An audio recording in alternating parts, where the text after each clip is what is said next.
Okay. Nasa pangalawang yugto po tayo ng ating pong pag-aaral sa mga negative emotion.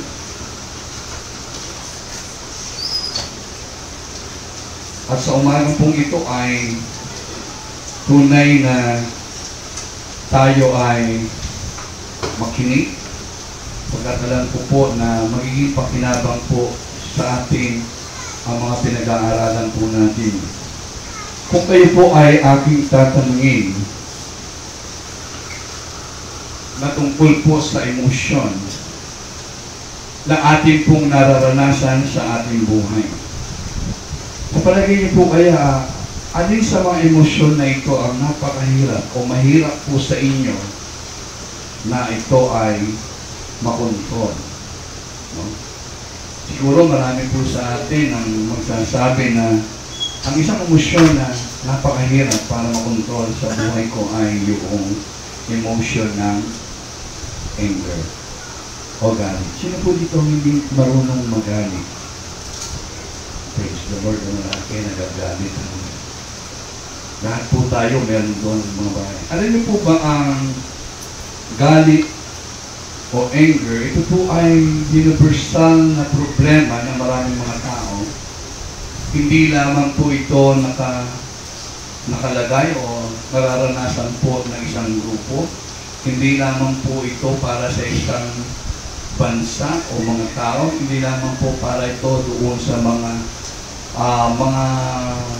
taong may hirap o mayaman. Hindi po problema yan sa social status natin. O hindi po ito nakabatay kung anong uring edukasyon ang narating po natin. Lahat po tayo ay nararanasan. Sometimes hindi po natin makontrol, mapigilan o hindi po natin masawata ang galit na nagbubuhat sa ating mga emosyon. Ang galit po kasi ay kung hindi po natin to na ma-handle o ma-express na maayos, no? Magiging malaki po problema po ito para sa atin. It's very dangerous. At ito po ay magiging mapanira sa buhay ng bawat isang taong nakakarana ng isang matinding galit na hindi kayang kontrolin. Ang sabi po doon sa Proverbs, chapter 25, verse 28, sa Good News Bible po, if you cannot control your anger, you are helpless as city without walls open to attack. Tagalog po, kung tayo daw po ay magagalitin na tao o hindi natin kayang supilin o hindi natin kayang i-control yung ating anger, tayo daw po ay parang isang city na walang bakod na anytime ay tayo ay maaaring masalakay ng mga kaaway. Kaya nga po yung tao po na hindi marunong mag-control ng anger ay meron po talagang malinaw at dangerous na problema sa kanyang buhay. At sa umagang pong ito, sa ating po pag-aaral, ay matututuhan po natin kung paano natin i-handle yung anger. Ang purpose po ng Panginoon ay hindi para supilin po natin yung emosyon. No? Hindi po. No? Ibig sabihin kung paano natin ma-entertain, paano natin i-handle to o makukontrol upang ito ay hindi maging destructive sa ating buhay. No? Ang sabi nga po kasi ng Biblia sa Ephesians chapter 4 verse 26. Basahin ko po sa inyo sa Tagalog. No? Hindi po tayo nakagawa ng ating po presentation. Sa Ephesians chapter 4 verse 26. Ang sabi po dito, kung magagalit man kayo, iwasan ninyong kayong magkasala, agad ninyong pawiin sa kalooban ang galit. So, ibig sabihin, hindi po nais ng Diyos na kontrolin o wag alisin po natin talaga na totally. Emotion po yan no? Kaya nasabi po doon ay, kung magagalit tayo, iwasan natin magkasala. No? O kung magagalit man tayo, lalo po sa mga mag-asawa, ay huwag natin palubugan ng araw. No? At tayo makipagkasundo sa mga taong nakagalit natin. At sabi po sa Proverbs 29, verse 11, may magbubukas po kayo ng mga Bible ninyo. Verse 11 po, sabi po dito, kung magalit ang mangmang ay walang patumangga, ngunit ang matalino'y nagpipigil na ang galit niya ay mahalata. No? Okay, tumako po tayo sa ating pag-aaral. Mas maganda po maunawaan po natin, unang-una, what is anger? Ano po ba yung galit? Ano po ba yung emotion na anger o galit? Ito daw po yung malakas na feeling ng displeasure. It's a strong feeling of displeasure or hostility often leading to plans for revenge or punishment. Ito yung nararamdaman natin sa ating puso, sa ating pagkatao, na pag nagawan tayo ng pagkakamali, ay nagpaplano tayo na makaganti o yung ipanish yung taong nakagawa. Sa iba pong pagpapadalahan ng diksyonaryo, sabi po na anger is to lose temper, to be furious, to be upset in the anger. No? Pagka yung talagang tayo ay napoprovoke, nawawala yung ating pasensya, lalo na ngayon, ano? Sa traffic siguro, ilan ba sa inyo pag nata-traffic talagang nag-iinit ka yung puso? Diba? Naiinis. Dito ba nawawala ng pasensya? Pinakasabay ko sa bangko kahapon, galit na galit sa teller, ang tagal-tagal daw. Dito mo yan, sabi. Galit na galit, no? Sabi, dapat na reklamo. Sabi sa kanya, ay, sanay na daw sila sa reklamo. Kaya papetik-petik na doon. Kasi pisado na. Yung mawalan daw tayong pasensya para ma-express natin yung galit sa mga taong ito. Ang pangalawa, what are the 4 kinds of anger? May 4 na klase daw po na ginagamit upang ilarawan ang mga ibang level o antas o uri ng galit na ating nararanasan. Siguro maaaring isa dito yung nararanasan ng bawat isa. Unang-una yung rage o yung biglaang silakbo ng galit. No? Yung parang pag naroon biglang magagalit ka, no? Ito po daw ang salitang ginagamit upang ilarawan yung maikling pasensya ng tao. Sa English, short fuse. No? At ito po ay, minsan ay explosive talaga. Ito daw yung walang control na anger vision. No? Ito daw po yung rage, yung biglaang matinding galit. No? Ito po yung all out. Nung nagalit na talagang nag-iiwan doon sa nakapaligid sa kanya ng ng sakit. No? Parang minsan kasi sinasabi po natin, o madalas, no, sabi niya, na madali talaga maubos ang aking pasensya. Mabilis akong magalit talaga. Kaya lang, pagkatapos nung galit ko, bali wala na, okay na. Wala na yun, ano? Parang isang bomba sasabog, pagkatapos ng output na ito ay nagkakaroon na ng damage, no? Pagkatapos, parang baliwala lang sa akin. Sabi po ni Will Roger, people who fly into rage seldom make a good landing. No? Pagka daw po tayo nagagalit, parang mga resulta po nito ay hindi maganda. Pag nawala ubos po ang pasensya natin mabilis, lagi po natin tatandaan, tayo po ay laging talo. Di po ba? Kaya sabi po doon sa Proverbs chapter 14, verse 17, Kawikaan 14:17. Ang sabi niya, ang tao mainit ang ulo ay nakakagawa ng di nararapat. Yung mga tao daw mainit yung ulo, mabilis na magalit, mabilis na mawala ang pasensya, nakakagawa ng hindi nararapat. Kaya madalas po excuse na hindi ko talaga mapigilan. At wala akong hindi ko magawa yung mga bagay na ito. Kaya nga po, merong pong payo si Jane sa bawat isa sa atin. Sabi po sa Jane chapter 1, verse 19 to 20. James chapter 1, verse 19 to 20.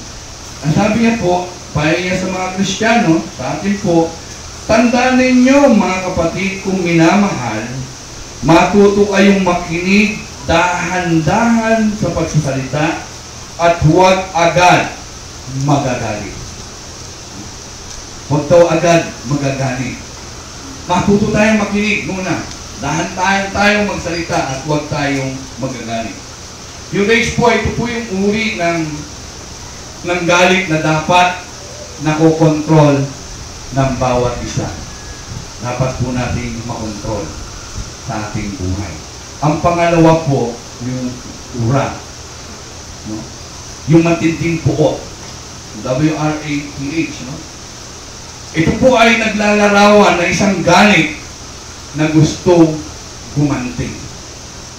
Yung desire natin na huwag tayo magagabyado. Pag nagawan tayo ng masama ng kapwa natin, nasaktan niya yung damdamin natin, nasaktan niya tayo physically, ang gusto ng puso natin, nagsusumigaw, na tayo maghihiganti. Lintik lang na walang ganti. Kung nagawa ka niya, mas masahol pa yung gusto mo iganti sa kanya, hindi lang para makabawi, para makalamang pa sa kanya. Yun po yung matinding puot na naranasan natin minsan. No? Para po yung sabi ng sabihan, minsan naririnig nyo, pag kinagat ka ng aso, pagkatay aso, parang gano'n. Hindi ka papayag, hindi ka makaganti. Kung ano ginawa sa'yo, ganun din ang gawin mo. O mas matindi pa. Ito po yung anger o yung galit na naranasan ng Pariseo sa ating Panginoon Jesucristo. No? Matindi talagang galit natin. Tingnan niyo po yung Biblia sa Luke chapter 6, verse 11. Ito po yung pagpapahayag ng galit nila ng ating Panginoon ay chapter 6, verse 11. No? Nung pagaling ng ating Panginoon, nung time ng Sabat, kasi yung Sabat sa kanila, yung pamamahinga, bawal po yung magpagaling, bawal nagkaroon po sila ng komputasyon ng ating Panginoon at hindi po sila rin ng ating Panginoon. At sabi nila, nung makita ang pinagaling yung tuyot ng kamay, ang sabi nila sa verse 11, nagngingit-ngit sa galit ang mga eskriba at mga Pariseo at pinag-usapan nila kung ano ang dapat gawin kay Jesus. Talagang pinlanak na patayin ang ating Panginoon. Hindi talaga sila tumigil at alam natin hanggang magtagumpay sila hanggang ang Panginoon ay mapakot doon sa krus ng Kalbaryo. Ang pangatlo po yung resentment. No? Ito po yung nanggagaling doon sa grievances na nararanasan natin. Ito po yung isang galit na in-express ng isang tao for a long period of time, no? At quietly, dahan-dahan, na naiipon sa kanyang puso. No? At hindi po ito kagad nakikita. Hindi ipinapahalita yung galit na ito. Diba? Minsan tatanong, galit ka ba sa akin? Ay, hindi. Okay na tayo. Pero kasi unti-unti nilalagay niya. Hindi niya pinapalita yung galit na ito. Ito yung parang iniipon na anytime ay maaaring sumabog pagka nagkaroon siya ng dahilan yung mga bagay. Dahil masasipan talagang sobra ka na! Baka niya lalabas yung galit niya at ililitan niya na yung mga ginawa mong kasalanan. Kaya humanda ka, parang gano'n. Sasabi yan, no? Ito po yung naranasan ng ating Panginoon, no? Noong po siya ito po yung naranasan ng older brother na, alam niyo po yung story ng prodigal son? Hindi po ba? Alam yung story ng prodigal son? Hindi po ba? Yung prodigal son po, dalawa sila magkapatid. Isa yung matanda na at yung isang bata. Yung bata po yung kinuha yung kanyang parte. Di ba? At tapos ay lumayan, ginasto, inubos yung mana. Para ba yung mana niya, yung dapat sa kanya, hindi pa patay magulang, kinuha na. No? At ito ay ginastos niya. At nang bumalik po ito ay nagkaroon ng big party celebration. At nung makita po ito ng older brother, parang niresent niya ito. doon lumabas yung kanyang galit. Di po ba? Kaya nung pinapapasok po siya, ayaw niya, ganito siya. Nagalit po siya sa nanay, tatay niya, nagalit siya doon sa kanyang kapatid, at talagang ipinakita niya yun. Tingnan niyo po yung sabi po dito sa Lucas chapter 15, verse 28 to 30. Ang sabi po dito, nagalit ang panganay at ayaw itong pumasok sa bahay. Kaya lumabas ang kanyang ama at inamo-amo siya. Ngunit sinabi nito, pinaglingkuran po ko kayo sa loob ng maraming taon at kailanman hindi ko sinuway. Kaya ko kayo sinuway, ngunit minsan, hindi niyo ako binigyan ng kahit isang bisirong kambing para magkatuwaan kami ng aking mga kaibigan. Subalit, nang dumating ang anak ninyong lumustay sa inyong kabuhayan sa masasamang babae, pinagpatay pa niyo siya at niyo ng pinatabang guya. Grabe, no?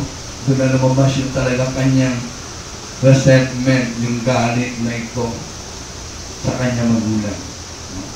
Yung resentment po, ito po yung galit na kailangan po na ma-conquer po natin o mapagtagumpayan. Ang pang-apat po, yung indignation. Ito po ay nagbubuhat doon, yung galit po ito ay nagbubuhat doon sa resulta na pag nakikita po natin something na yung importance na mistreated to, nagawa ng mga injustices o na-injured o nag-suffer. No? Yung indignation, anger po, ito po ay free from rage, resentment, and wrath. Parang sinasabi, ito po yung anger na talagang sasabihin po natin kung di mo yung magandang makita sa isang tao. Bakit na-express po natin ito? Because yung sa mga injustices na nangyayari. Sabi nga po na iba mga it's an healthy anger. Sabi nga po na iba, it is a sanctified anger. Kasi po kung makikita po natin ang ating Panginoon, is the kind of anger na display niya kung siya po ay nagagalit. So Mark chapter 3 verse 1-16, ganito po yan ang nangyari po doon. So verse 5, ang sabi niya po doon ay nakadama po siya ng galit doon sa mga Pariseo. No? Pagkat nawawala po yung compassion nila. Nawawala yung talagang pag-ibig nila sa kanilang kapwa. Kaya nung makita po niya yung pagtuto nila sa pagpapagaling ng tuyot ng kamay, naroon po yung galit niya at habag doon sa mga taong ito. Ito po lang yung parang inaalaw na scripture na makita po natin sa bawat isa po sa atin. Yung indignation na tayo galit doon sa mga injustices. Hindi po ito nakasentro doon sa tao. Doon sa mga ginawa na mga kasamaan. No? Hindi po yun doon sa tao mismo. Na maaari po na ito ay makita po sa atin. No? Yung mga injustice, mga suffering na naranasan, doon po tayo magaling. Pangatlo, what are the root cause of anger? Seryoso po at napakalubha ng problema ng galit sa buhay ng isang tao. Kailangan po, makita po natin, ano ba yung pinagmumula ng galit? Paano ba tayo talaga nagagalit? No?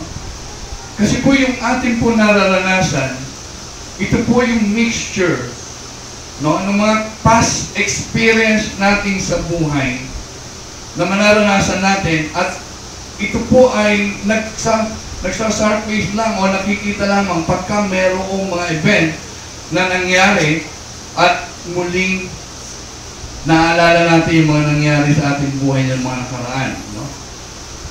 Unang-una po, ano po ba yung minsan mga karanasan natin? Yung childhood experience natin. One thing ay, ang galit po ay sobrang puot, no? Talagang nando yung bitterness ay, ito po ay nagmumula pag-depression po natin yung sa childhood experience ng bawat isa. Unang-una po yung pain of rejection. Yung pain of rejection, yung rejection na ito ay nararanasan po, ito po yung isa sa pinakamalakas o pinaka-isang pinagmumulan no, ng galit. Pagkat sa tao po ay, especially pag tayo ay nasa stage ng mga bata pa lang, yung attachment natin sa ating mga magulang, sa mga relative, doon sa ating mga nakapaligid na tao sa atin ay naroon po yung parang security ng relationship na ito. Pero pagka yung pinagkakatiwalaan natin ay parang nagko-communicate sa atin ng rejection, no? Little by little, nabi-build up yung bitterness sa ating puso doon sa taong parang nagpapakita sa atin ng rejection. Maaaring ito sa tatay mo, sa nanay mo, sa kapatid mo, sa mga kaibigan mo. No?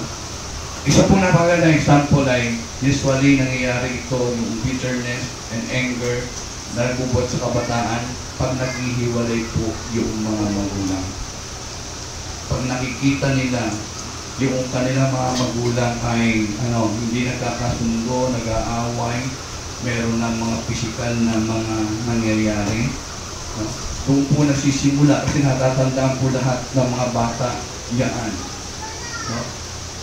At yung nag-cause na ito ay doon po na nababaling yung galit niya. Kaya parang minsan may mga batang galit na galit sa nanay, no? Lumalaki siya, parang yung pagka sa mga kung babae gumawa ng ganon, nakataksi na naging dahilan ng kanilang pag-iwalay, sa mga babae siya usually kasi hindi na po siya nagkakaroon ng mga bagay na ito.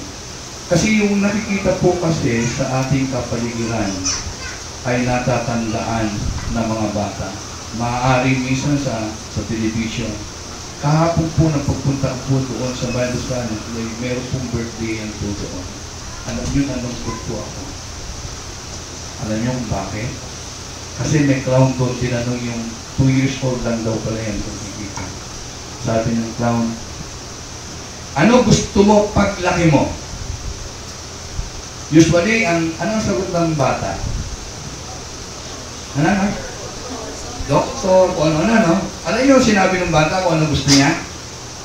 Siguro, miskin sa wildness niyo, hindi niyo maiisip na yun sa sagot ng bata. Ang sabi niya, gusto ko maging tatay. O, ngayon ako pala nakarinig mo. Papi ko, lumusap ka rin, mother ko. Gusto ko maging tatay. Sabi ng clown, bakit? At ang inisip ko, tatanong niya kung bakit. Pero sabi ng clown, tanong sa kanya, bakit? Ano ba ginagawa ng tatay? Alam niyo sabi ng bata? Hindi. Sabi niya, nag-iinom. Tapos ano ba yung ginagawa ng tatay? Nang bababae. Sabi niya, ano ba? Nagsasabong. Biruin niyo naman. Di ba misa yung dito niya, nagnayan yan. Nako-communicate lahat yun sa bata, natatandaan 2 years old. Wait na ba yun? Talaga grabe. No? At makikita po natin yun, yung pain of rejection, yung nararanasan, nakikita minsan na mga karanasan ay ito ay natatransmit sa kanyang buhay. No? Pangalawa po, yung physical abuse.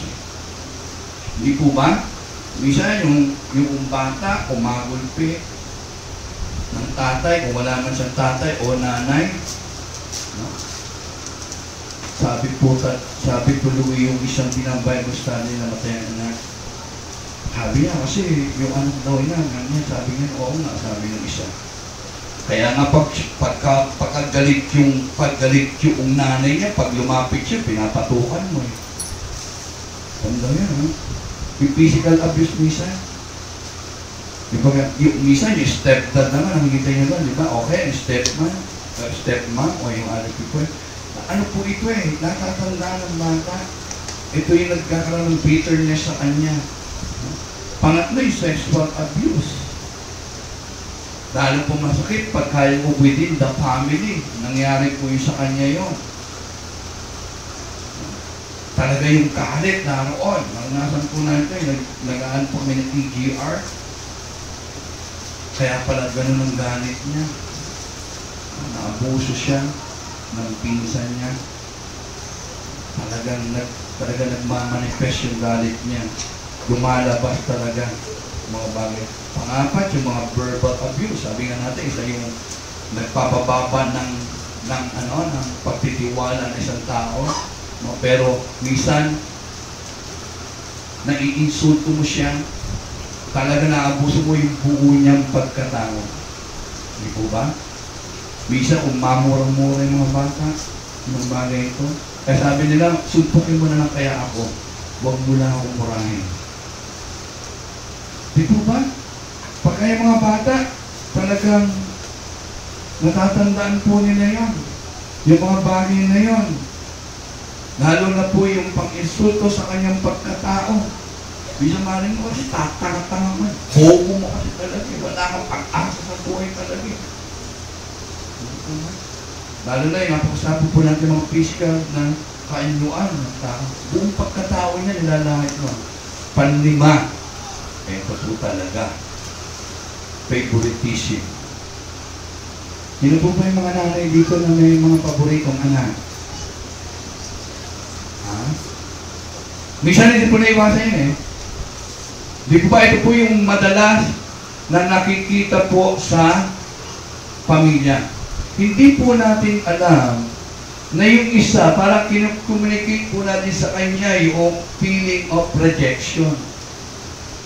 Kaya nagiging bitter po siya. No? Kaya minsan, pag nakikita ng papa, miskin na sa mga po, sabi nga si Tara sa akin, pag binili ko yung isa, sabi, yung isa meron. Oo nga, no? Kailangan, ibigin mo rin. Kung dalawa ibibigay mo sa isa, kailangan dalawa, hindi pa na po isa na, mag-iit, bata pa. Kailangan, parehas din sila. Para hindi makita nga yung favoritism. Kasi ito po yung nagbibigay ng bitterness din. O paglaki na yung galit, na i-communicate din ko sa ibang bagay. So, nagiging destructive po sa kanila yon.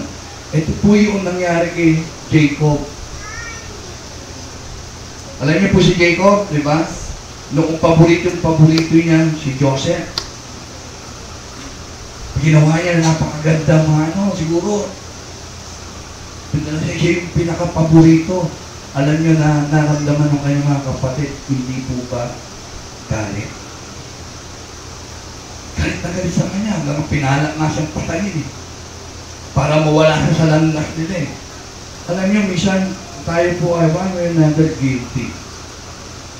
Lalo, pero yung isa, pinipin, ay, galing nga. Tapos yung isa, para bang wala na pagkakagawa ng butin, hindi mo mabigyan man lang ng isang candy.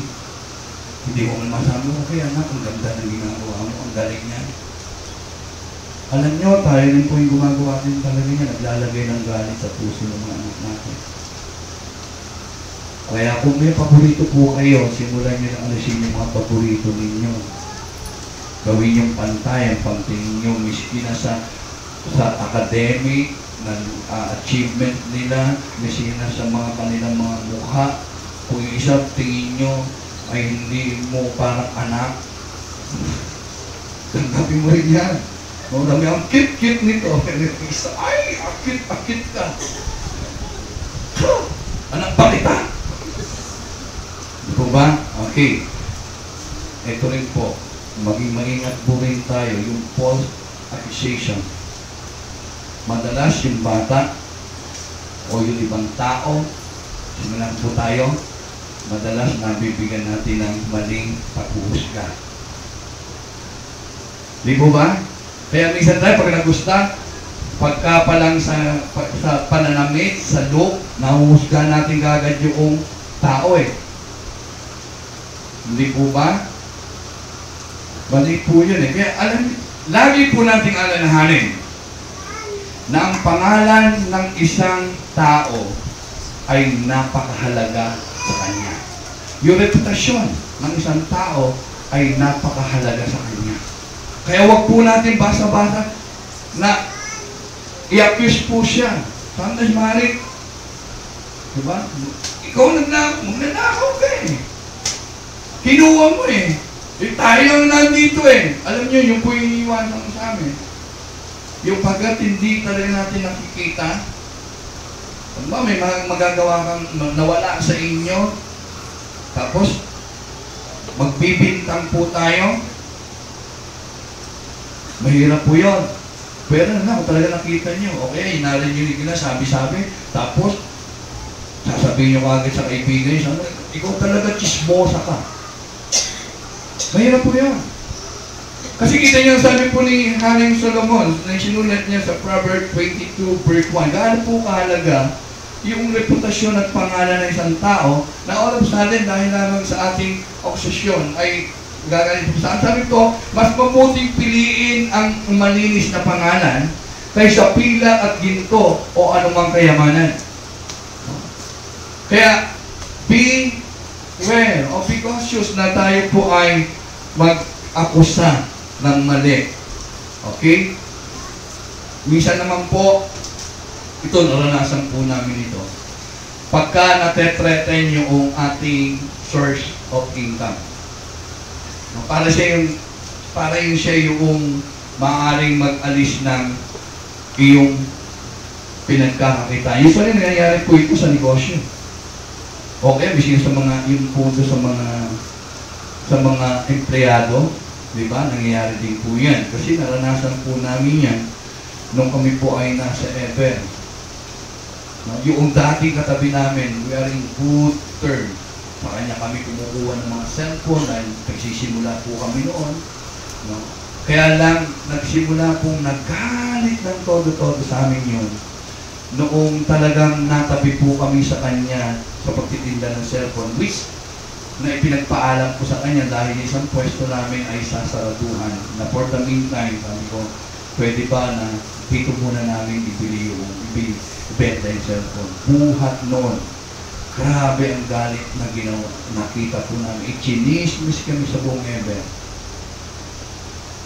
Talaga, yung cellphone na kinuha namin sa kanya, ang ginawa niya po para lamang kami sinusubukan niya ibaksa kami. Kasi more than 100,000 nakuha namin cellphone sa kanya noon that time. Pagpapasko. Ang ginawa niya po, kung magkano yung pagkakakuha namin sa kanya.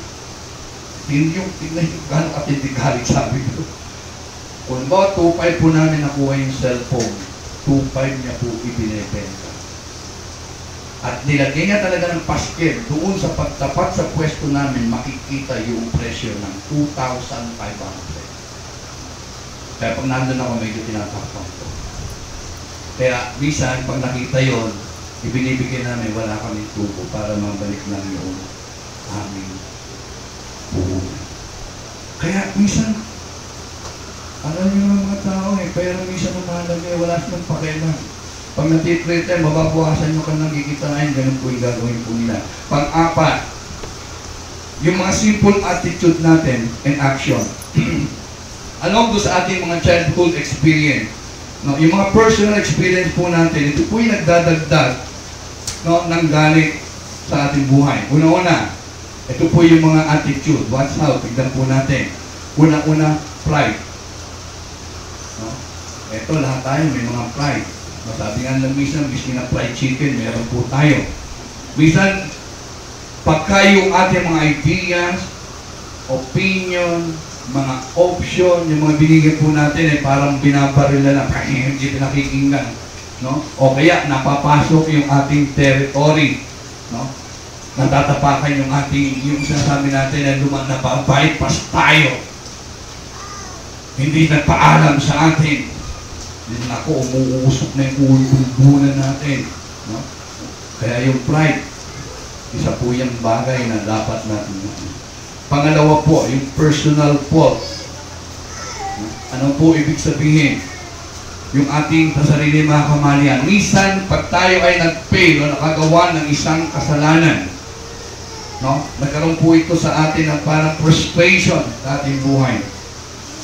Pagka nakita po natin ito sa ibang tao, lalong-lalo ang tindi ng galit natin.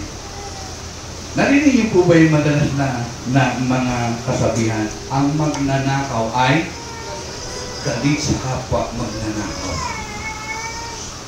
Galit na galit sila. No? Minsan tayo, one way or another, ganun din tayo. Pag may kasalanan tayo nagawa, pag yung tao na yon ay nagawa yung kasalanan na yon na tayo ay nag-pay, grabe rin lalo ang galit natin. No? Pangatlo, yan, generalization. Ano po, yung lahatan pagtingin sa mga bagay ito. No? Para po kasi someone who represent another group or race, no? Pag nakagawa po ng kasalanan ang isa sa kanila, damay po ang lahat. Po ba yan? Nagkakaroon po tayo ng general hatred. Hindi po ba? Nung araw, nung pagkatapos ng World War II, kaninong galit na galit ang mga Pilipino? Sa Hapon. Kaya pag nakakita ng Hapon, galit na galit. Pero nung bandang mo, hindi na. They love Japanese na. Diba? Na-export na. I-export na sa Japan. Ng mga cultural dancer, mga cultural show, mga tap. Pero nung una, galit na galit tayo doon eh. Di po ba? O pag ang isang miyembro ng pamilya ay nakagawa sa iyo ng kasalanan, hindi ba dawit ang buong pamilya? Para bang, halimbawa, binugbog yung kapatid mo nung pamilya nito. Lahat yun, damay na yan. Galit ka na rin sa kanila. Okay lang, di ba nangyari sa atin sa Taiwan? Binapatay ang kanilang kababayan dyan, di ba? Yung mga kababayan natin doon sa Taiwan, talagang ginawa nila ng hindi maganda. Dawit, yung tayo nung sa Hong Kong, na magkaroon ng yung hinostate. Pag yung mga Pilipino sa Hong Kong, kawawa din ang inaabot nila. Kasi gine-generalize nila, paano ba? Hindi naman yung tayo nakagawa, nadadamay tayo dahil sa kagagawa ng iba. Di po ba? Kaya nagagalit. Pero hindi po yun. Dati daw sa Saudi, ang ganda-ganda. Nung simulan dumating, mga magnanakaw, mga ano doon, sabi nung sa kaibigan ko, kaya pag pupunta kami sa isang department ko, nakita ko na maraming mga Pilipino, hindi na ako tumutuloy. Kasi pagka nagkaroon ng problema doon, damay na kayo lahat. Ang galit, nandoon lahat. Panlima, envy, inggit. Hindi po hindi mainggitin. No? Yung bitterness po doon sa isang tao na natanggap yung isang bagay na sa tingin natin ay dapat tayo yung naroon. Diba? Sa trabaho minsan, kung hindi ka na-promote, tapos yung isa na-promote, ingit na ingit ka, dapat ako nandun, sip-sip kasi kay boss yan. O pagka ikaw yung nasa yung may competition sa klase, di ba, parehas kayo, biglang siya na first honor, ikaw second honor, galit na ganyan, ingit ka sa kanya. Sabi mo, kasi pag nakita si ma'am yan, doon pala sa malaya, pinukuha na yung notebook, yung libro, binibig-big yun ba, utusan kasi yan ng ma'am namin, kaya yan, dapat ako yun, ay, sama na. Hindi naman talaga matalino yun. Oo naman yan. Okay naman. Di ba ba hindi? No? Alam niyo, puto yung parang sa personal anger na minsan hindi obvious. Kaya lang po minsan naging obvious pagka nandun na biglang subiglag. May nagawa na ng konting pagkakamali doon sisiklag. Minsan sasabihin mo, bakit pagalit sa akin? Ano ba nagawa ko sa kanya? Pero hindi mo alam dahil naiinggit sa'yo. Hindi po ba? Si Cain, ganun po yung bakit po? Kasi paano meron po yung kanyang pinag-usapan na feeling of rejection. Kaya nainggit po siya kay Abel. Nung mag-ahit po sila, parehas, in-expect niya, i-honor din ng Panginoon yung kanyang ahit. Pero ni-reject ng Panginoon. Kanino nabali niya? Yung inggit na doon, yung ganit niya, nabali kay Abel. Kaya pinatay niya. Si Asaph din po, sa Psalm 73, yun din po yung naranasan niya eh. No? Naiinggit siya doon sa mga masasama. Mamaya, Lord, bakit yung mga masasama nabubuhay? Sa Psalm 73, buong ano po yan, makita po natin doon eh. Kami ano, bakit sila yung mayayaman? No? Samantala, ang sasama naman nila. Di po ba? Bakit ako, yung mga dapat na mga anak mo na dapat nagsisiyaman, sila tinutungayawan Diyos. Sila inaapi ang mga mahihirap. Sila yung nagpapayaman, gumagawa ng mga masasama, at sila po ay yumayaman. Bakit kami? Dapat kami din. Makakaramdam po ba kayo niya pag lalo nakakita kayo ng mga government official na mga naka-Mercedes Benz? Di po ba? Nakaraan yung ano po, yung parang yung mga masasama ay lalong pinagpapala. Tapos tingin natin ay pinagpapala ng Diyos. Nakaraan lamang yung kay Napoles, hindi ba? Grabe, no? Lahat ng klase ng mura na inabot na siguro siya. Mamatay na siya sa retan, namatay na doon yung tao na yun. Di ba? Kasi yung nga, sabi na, yung marami naghihirap. Ninanakaw nila. Dapat kami. Yun po yung mga root cause. No? Ano po, what is the result of anger? Okay. Ano po ba nagiging resulta? Yung galit. Bakit ba kailangan na makontrol natin ang galit? Bakit kailangan ba yung galit as much as possible yung indignation nga lang, yung mararanasan, yung galit tayo sa yung mga nangyayaring injustice, no? Definitely, ang galit po ay hindi po magbibigay sa atin ng mabuting resulta sa ating buhay. Pag nawalan po tayo ng pagtitimpi at nagalit tayo na hindi natin makontrol, definitely, i-regret nyo po yan. Pagsisisihan nyo bandang huli. What are the result of anger? Warning. Anger is dangerous to your health. Oh, then, malaki po ang danger sa ating kalusugan ng galit. No, hindi lang po na dahil. Sometimes, okay, ilan lang po yung nilista ko dito. Very fast, ano? Unang-una po, ito po nagkakos ng headache. No? Pag sobrang galit po, sumasakit na ang ulo mo. Ito po ay nagkakos ng insomnia. Siguro mabanggit lang, maalala mo lang yung pangalan nung galit. Kaya nga siguro sabi ng Panginoon, huwag niyong palubugin yung araw na galit kayo. Kasi baka matutulog kayo, bigla nyo naisip yung pangalan nyo, alas 12 na, nauna na, alas 2 na, may pasok ka pa bukas, para sabihin mo, hindi ako makatulog. Kasi, pardon the word, buwisit kasi. Lalaking yun, naaalala ko pa kasi. Hindi po ba? Minsan po, ito ay nagkakaroon tayo ng gastric ulcer. Nagkakaroon ng digestive imbalance. Nai-impatcho tayo. Nagkakaroon ng skin problem, may eczema. Oh, ito po yung mas lalo dapat na dangerous. Yung high blood pressure po natin. Yung kung ikaw po ay normal, 120/80. Pagka sumobra ang galit mo, i-shoot up to 220/130. At sabi nga, even higher. Kaya sabi natin, di ba? Sabi nga, oh, high blood ka na naman. Oh, talaga. Tumataas talaga. Pang-anim, you're open to heart attack.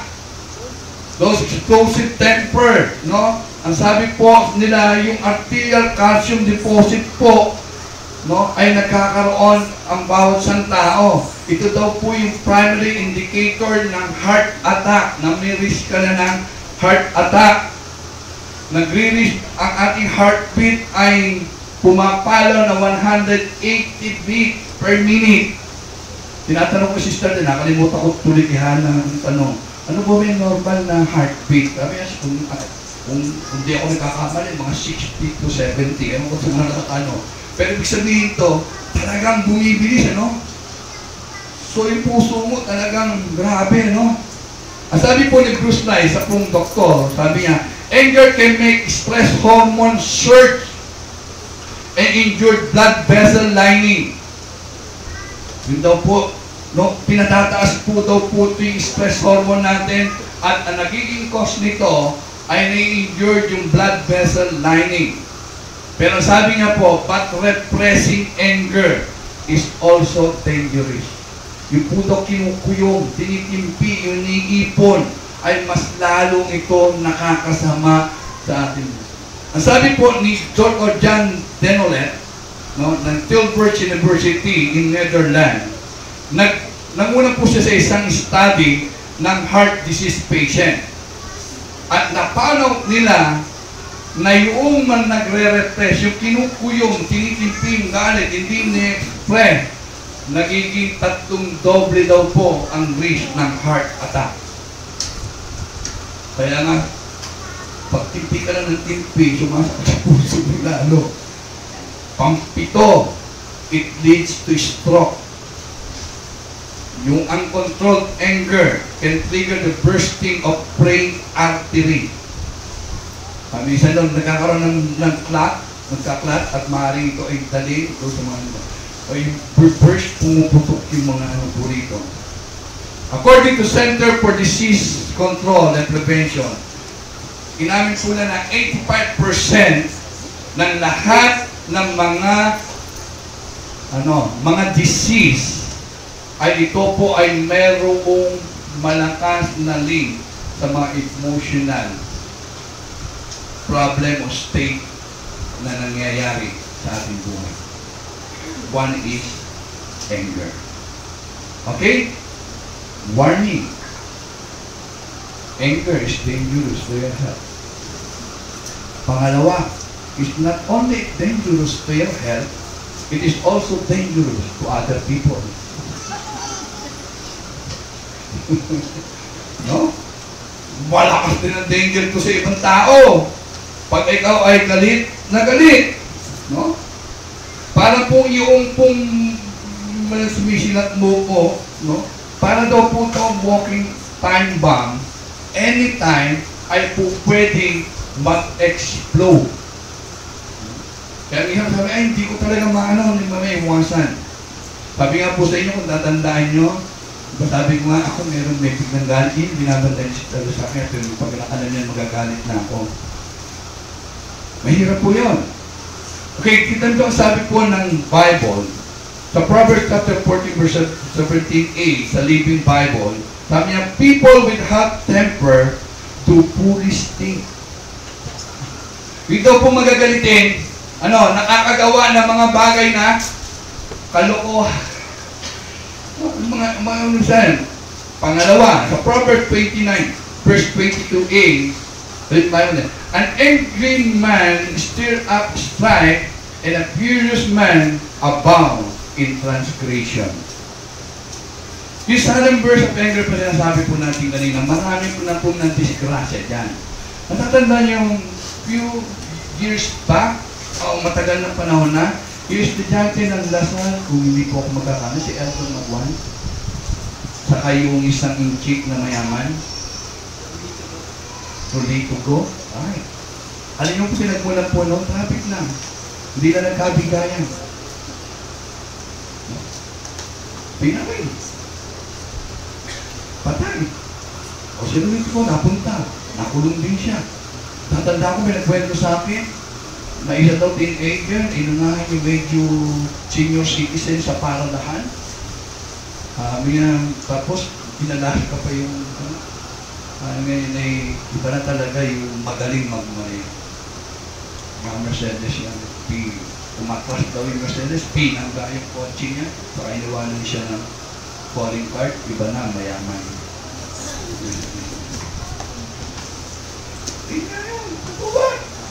Hindi nga lang sa tao, sa property naman.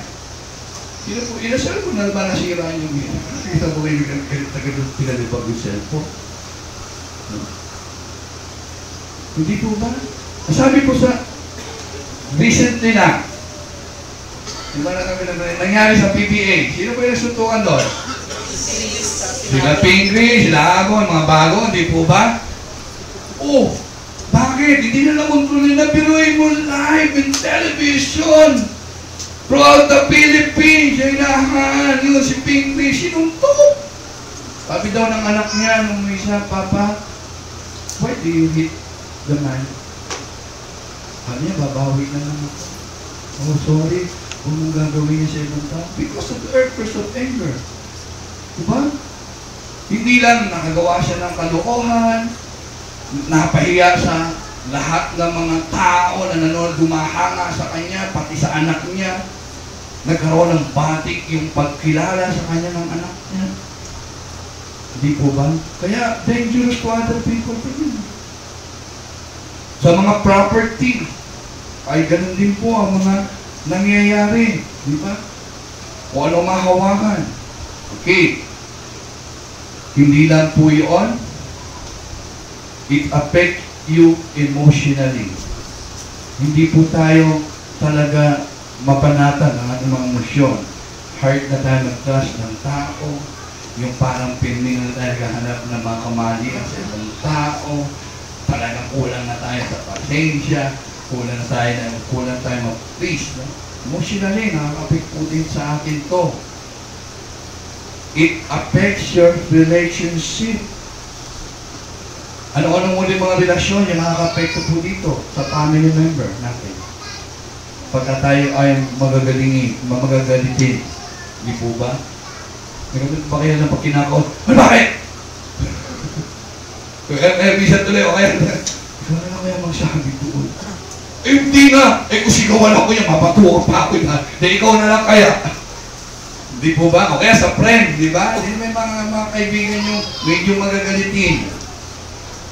Parang ayaw mo na tuloy siya maging friend. Di ba? Pag pinagsasabihin mo, galit sa'yo. Kasi alam niyo po, pag kayong galit sa isang tao, it loses yung kahabagan niya. Tama?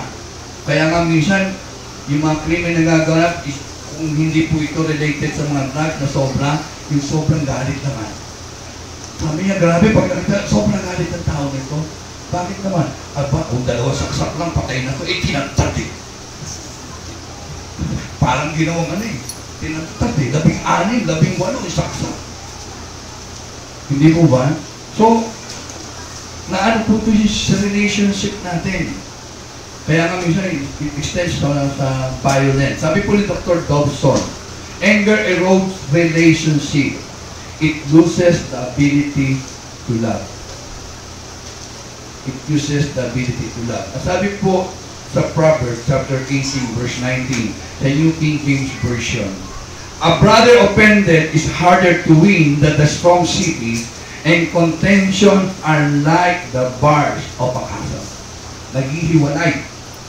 No? At ang hirap talaga, minsan, lalo na kung kayo magkapatid, pag ito ay sobra galit isa, ang hirap pagkasunduin.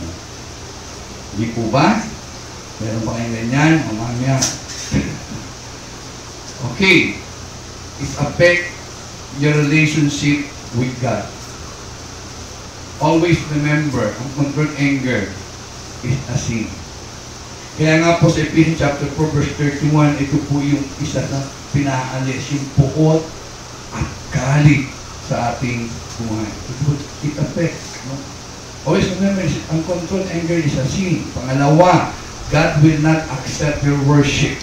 Masarap mag-worship kanina, no? Amen po ba? Problema natin, individual, tinanggap kaya ng Panginoon yung worship natin. Masarap mag-worship. Pero alalahanin nyo, pag may puot at galit kayo sa inyong puso, God will not accept your worship. Sayang po yung pagsayaw natin. Sayang po yung pag-awit natin. Sayang po yung talaga pagpapakita natin. And yun pala, yung Diyos na pinatutungkulan natin yun, titingnan ka lang at hindi natutuwa sa iyo. Ang purpose po natin ay talaga mag-please yung Panginoon, mapangiti natin siya. Pero pagka nakikita niya tayo, yun pala may galit tayo sa puso and then we worship God. Kaya nga po doon sa Matthew chapter 5 verse 20, sabi po doon, kung kayo ay mag-o-offer sa Panginoon, at naalala nyo na may galit kayo sa inyong kapatid, ano po sabi doon? Iwanan nyo muna yan. Diyan ka lang ha, kali. Makikipagsundo muna ako doon. Aalisin ko muna itong galit ko. Makikipag-reconcile ako. Saan ko babalik siya? Bakit? Para ma-accept mo. Ibigay mo man sa Panginoon yung God will not accept your worship. Sayang lang po. No? Minsan, emotion natin talagang filled with worship. Kala natin, nabibigyan natin ang kasiyahan ng ating Panginoon sa ating pagpalakpak, paglundan. Ang problema po, hindi. Kasi nakikita ng Panginoon yung puso. Deep, doon sa lalim ng kabituran puso mo, nandun yung galit mo sa kapatid mo, sa kapitbahay mo. Diba? And God will not answer your prayer. Amen. Sabi na ang David, sa Psalm 66 verse 18, if I cherish iniquity in my heart, God will not hear me. Miski lang magluluhod ka dyan mula sa harapan at sa unahan doon hanggang dito. At mananangin ka. Ayan na. So, kailangan po maunawaan po natin dito. Okay. How people handle anger. Dahil alam po natin, may mga tao po gumagawa na kung paano po nila i-handle ito. There are 3 ways. Okay, madali lang po ito. Okay, repress it. Ano po yung repression? Ito po yung form ng denial. Para pinipicture natin, nalalaman natin na invisible to, na ito ay hindi tayo galit. No? At kung sinasabi natin hindi tayo galit, hindi po na kailangan natin i-deal ito. Dahil hindi naman po tayo galit. We just ignore it. Sabi nga, mawawala din ito. No? Para invisible lang, hindi. Pero sabi nga po natin, repressing, akala po natin, nilibing na natin ng patay yung ating galit. Pero, ang totoo po, nililibing natin itong buhay. At sooner or later, babangon to sa hukay para ito ay express din po natin. Pangalawa, suppress it. Huwag natin ito pakawalan. Kimkimin po natin ito, supilin po natin ito. Alam natin galit tayo, pero pipiliin mo, magpipigil ka. Hindi mo pahalata sa Kanya, hindi mo papaalam sa Kanya. Pero ang totoo po ito, silently, nagbi-build up po tayo ng dinamita sa ating puso. Little by little. No? Kailangan po itong galit ng madrain na po ito. Yung constructively, less threatening. No? Na ma-drain po ito, huwag po natin kinkimin.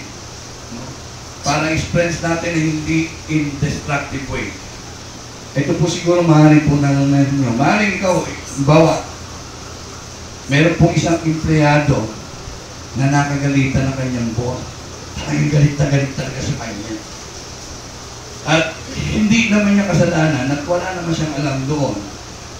Hindi siya makapakatwiran. Kasi nga, boss eh. O sino dito makikipagkaway sa boss niya? Dahil bukas, baka. Ngayon pa lang, bigyan ka ng walking paper. Ito, bigyan tayo na. So, ginawa po ng tatay na ito, hindi na siya kumibo. Inintim na lang siya.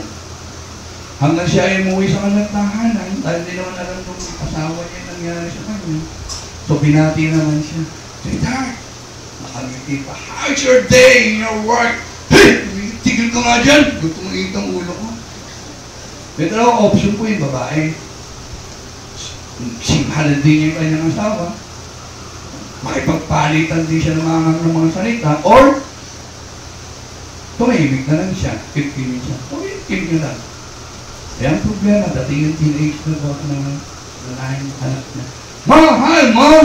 Alam mo, ulam natin yun. Hey! Ulam! Lakwasya ka na lakwasya! Ulam ka tatanong mo dito! Huwag ka yan! Isa, yung kinuha, nadaanan yung isang kapatid na maliit. Papunta siya, Huwag ka yan! Harang-harang sa daanan kung may tulo ko! Yung isa naman, yung bunsong babae na pagbalingan, sininghan din, yung isa, wala siya mapagbalingan, naglalaro ng lan. Ikaw kasi, ikaw ang paikisalahan lahat na ito. Tinanggal ang ulo, tinanggal ang paa, binalibag. Ganun po yun eh, pagkanisan eh, sinusurprise natin. Naitcha-channel natin ito sa iba. Hello? Tatawa, siguro kayo ganun talaga. No, iba na pagbabalingan natin kasi hindi tayo makagalit sa bus eh. Ay, wait mo, kaya mo na lang. Kung may bunton. Eh, hindi makabawal yung ano doon. Hindi, sa anak niya. O, di ba to? Ay, isa hindi naman makaganti sa nanay niya. O, di sa isa. Hanggang yung wala sa mga ganti. Di yung dal na lang. Di po ba? suppress it. Kaya po ano. Pangatlo, express it. Kaya saan niya pag nararamdaman, pakita ko. Good. Sabi niya, pero ngayon anger po, hindi good. Madalas destructive po. Okay, express anger is good. Pero ang kailangan lang po natin maunawaan, ma-i-express natin ito in correct way. Na yung under control. Okay. Meron po kasi na panahon nakalimutan ko sa ginagawa. Minsan iba kasi ginagawa. Sabi niya, huwag kang muna sa mga tapos punta kasi isang lugar, tahimik o mag-isa. Doon ka magsisigaw. Doon mo express yung galit mo. O meron naman, napupunta ka sa lugar, ano ba ginagawa? May mga pinggan po doon, ano yan. Tanda natin, may mga silang TV, silang electric fan, silang radyo, silang ano. Tapos meron nung papatoy mo nung, ano ba, pangalan mo yung si brother dati. Parang si Ingo, Ingo! Walang iya ka! Babayalo ka! Ito sa'yo! Ang puti may electric fan. Lahat ng kapato, patoy mo doon. Lahat sinisigaw mo yung pangalan. Pagkatapos nun, bayad ka. Pinabayaran nyo kaya. Ilang pinggan. O, 10 piso isang pinggan, naka-100 ka. Oh, ganun po yun. Di po ba? Yun po yung mga ginagawa ng mga tao. But, how we can overcome anger? Paano po? Unang-una, para mas pagka medyo magagalit ka na, remember, always remember, ang controlled anger is a sin. Ay, magagalit ang Diyos. Okay? Pangalawa, ito po isang dapat identify natin yung root cause of anger. No? Kaya po sa EGR, merong chine-check na list of sin. Ma-identify natin, bakit pa tayo galit na galit pag nakakita tayo na lalaki? Ano ba yung bakit? Kasi noong bata, no? Yung tatay na hindi maganda. So, kaya ma-identify po natin yung anger, yung mga past experience, yung mga attitude natin. Bakit pa ako galit na galit dito? Ay, naiingit lang ako. Eh, ako nagagalit, wala na bang ginagawa eh. Wala na bang ginagawa sa pero galit na galit sa akin. Huwag lang, hindi may masabi na ano, kinukontra ko kagad. Bakit? Eh, kasi naiingit. Kaya ma-identify po natin yun. Pangatlo, always remember the bad effect of anger. Ikaw po ang talo sa bandang huli. Magastos pag magalit ka. Hindi lang physically, emotionally, at spiritually. Higit sa lahat, ito po yung ayaw mangyari sa ng mga babae sa kanila. Ano po yun? Papangit kayo. Kayo. Bakit? Wrinkles dito, wrinkles dito, wrinkles dito. Magastos. Di po ba? Kasi ganito, sumangot ka pinri. Kundi nakita ko isang kabataan ng mga bakit ano nangyari? Wala pala nagpipicture-picture lang pala siya. Kaya hindi ko pumukha siya. Selfie lang pala, no? Ano na nangyari? Piling tagimbal ako. Kaya sino kaya kayo nagagalitan ako? Okay? Pang-apat, restrain yourself. Delay your response, delay your action, restrain your remark. Kaya sabi ng iba, ay, pagkagalit ka, huwag ka muna magsalita. Count to 10. Ang napag-alanan po namin sa prayer meeting, sorry to those people na hindi ma-attend sa prayer meeting, ang dami nyo na-miss.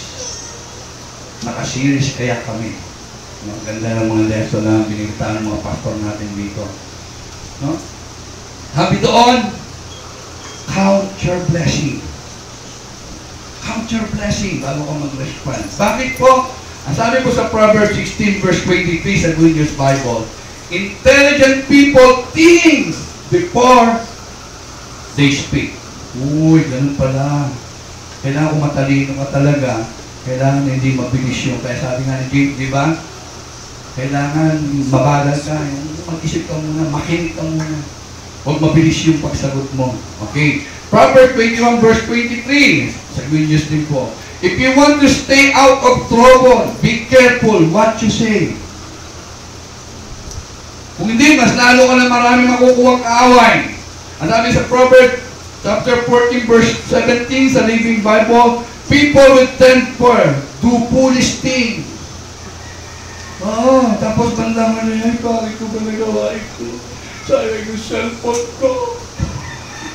Binalipag mo, buwisit mo sa boyfriend mo. O nasuntok mo yun. Nireklamo ka sa barangay, nando ka sa barangay, kasi ka na sorry. Sorry, natutuwarin mo. Nabigla lang ako, hindi ko naman talaga sinuwin. Nilikalit na ako sa iyo, kasi ikaw sabi mo sa akin, gwapo ko Yun po. Pang-apat, Proverbs 29 verse 22 sa Living Bible, hot-tempered man start fight and gets into all kind of trouble. Lahat ng uri talaga. No? Swerte ka, kung ba imasa-misan, ikaw ay yung malamang, may buenas-buenas ka pa sabi nga nila. Kung ikaw yung nasa ospital, o ikaw yung pinaglalamayan, no? Either way, hindi maganda. No? All kinds of troubles. No? Naalala ko tuloy yung sabi na nabiburo kami doon. Isang pamilya na yung sasabihin ko sino sa inyo. Sabi niya, ay, di pala, kilala naman kayo sa barangay. Sabi niya, meron nga kayong sariling logbook doon. Ganun ito, pag-away-away itong mga ito. Diba? Ay, pero kita nasa barangay, sa dama haba ng yung listahan na ispiligal na ito. Ewan ko, di ko lang. May sarili kayong logbook naman doon. Ay, ibig sabihin, madalas na. Kaya nga, in all kinds of trouble, pang-anim, pang-lima, ask for forgiveness. To resolve it. Di po ba? Alam niyo, minsan, ito po yung pinakamahirap Nagawin tao yung humingi ng kapatawaran at aminin yung kasalanan. Ask for forgiveness. Para ma-release po yung anger natin. Unang-una po sa ating Panginoon. Pangalawa, yung sa taong nasaktan natin o yung kabangga po natin. Pang-anim, isa o pinaka-importante na po na gagawin natin sa ating wife. Pray. Pray. Pray and pray. Amen po ba? Ako, I will be honest with you. Hanggang ngayon po, pinapanalangin po yung biglaan galit ko. Kasi nga, nalalagay po tayo, lalo po mga Kristiyano po tayo, lagi kong panalangin sa Panginoon, Lord, ayaw ko po makompormiso sa pangalan mo. Ayaw ko pong magbigay ng kahiyan sa pangalan mo. Ayaw ko po mapintasan ng pangalan mo. Kasi nga, pag-enjoy tayo, we do foolish things. Minsan nakakalimutan natin na tayo Kristiyano pala. O minsan nakakalimutan, pastor pala ako. Kaya nga po yung pray, pray. Hindi po natin kaya. At sabi nga po, hindi pa tapos ang Diyos sa iyo. Hello? Hindi pa tapos. Gagawin ng Panginoon ang lahat ng yan, mga kasaya, unti-unting alis ng Panginoon. Ano po ang gagawin natin? Ipanalangin natin, higit sa lahat, kayo ang nakakakilala sa inyong mga sarili. Pray! And I believe na ito po ay sasagutin ng Panginoon. May natanong po ko, kailan po yung huling nawala po yung pasensya ninyo? Kailan po huli na yung kayo po ay nakapagbitaw ng mga salitang hindi maganda dahil kayo ay galit? Nakapag-apologize na po ba tayo dito? Anong relasyon ang nagkakaroon po ng conflict because yung unresolved anger natin sa inyong kaibigan, sa inyong pamilya, sa inyong kapitbahay? Ang good news po kasi, o yung gospel, ito po yung kino-communicate po yung pag-ibig ng Panginoon. And we are the children of God. No? Hindi po natin kaya i-tolerate ang anger sa atin. Puso. Kaya nga po sa umaga nito, ang challenge you, na kung tayo po ay may kagalit, sa ating pamilya, sa ating kaibigan, sa ating pong mga kapitbahay. Pag-uwi po natin, be humble enough. Magpakumbaba po tayo as a Christian. Tayo po yung mag-approach. It explain our relationship. Nakita po natin lahat ng bad effect. Wala namang good effect sa atin ng anger. I challenge you, people, mga anak ng Diyos, mga Kristiyano, pag-uwi po natin, i-resolve pa po natin ang lahat po ito. Kung ito po ay sa inyong mga pamilya. Okay? Kumain po tayo.